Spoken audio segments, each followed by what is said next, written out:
இப்போது நாம் ரமலான் மாதத்தை அடைந்திருக்கிறோம். இந்த ரமலான் மாதத்திலே நோன்பு நோற்க வேண்டும் என்று நம்ம எல்லாரும் தெரிஞ்சு வச்சிருக்கிறோம். அப்ப எதுக்காக நோன்பு கடமை? இதுக்கு ரொம்ப பெரிய ஆராய்ச்சி எல்லாம் தேவையில்லை.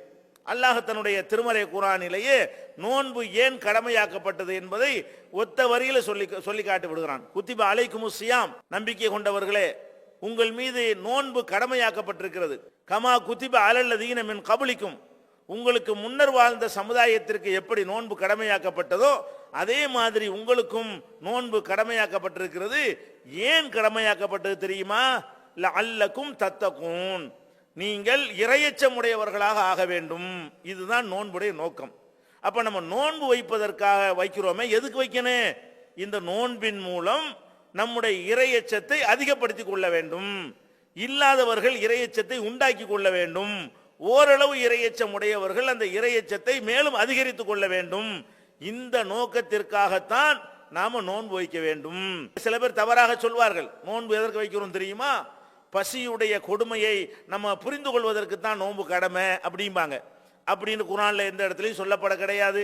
நபிகள் நாயகம் ஸல்லல்லாஹு அலைஹி வஸல்லம் அவர்களும் நோன்பு வைப்பதற்கு இதை ஒரு காரணமா சொல்லவே இல்லைங்க. பசியுடைய கொடுமையை உணராதவன் யார் இருக்கிறான்? கோடீஸ்வரனா இருந்தாலும் அவனுக்கு பசினா என்னன்னு தெரியாதா? அப்ப பசியுடைய கொடுமை எல்லாருக்குமே தெரியும்.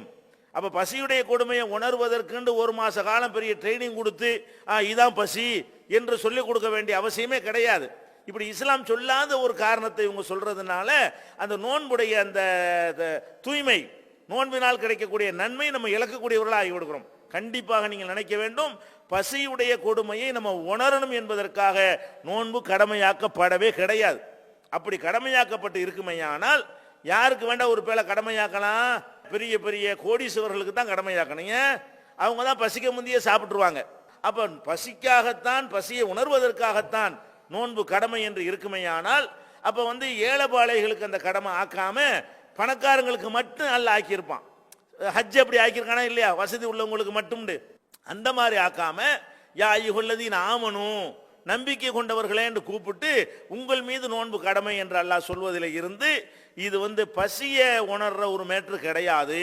இந்த நோன்பை நாங்கள் வைப்பது எங்களை படைத்த இறைவன் ஒருவன் இருக்கிறான், அவன் நம்மளை பார்த்து கொண்டிருக்கிறான், நாம் பேசுவதை கேட்டுக் கொண்டிருக்கிறான், நம்மளை கண்காணித்துக் கொண்டிருக்கிறான், நம்முடைய நல்லது கெட்டதுகளுக்கு ஏற்ப பரிசுகளோ தண்டனையோ கொடுக்க இருக்கிறான் என்பதையெல்லாம் மனசுல இருத்தி கொண்டு அதுக்காகத்தான் இந்த நோன்பு நோக்கிறோம் என்று நம்ம நோன்பு வச்சோம்னு சொன்னாதான் நோன்பு எதற்காக கடமையாக்கப்பட்டதோ அதை நம்ம அடைந்து கொள்ள இயலும்.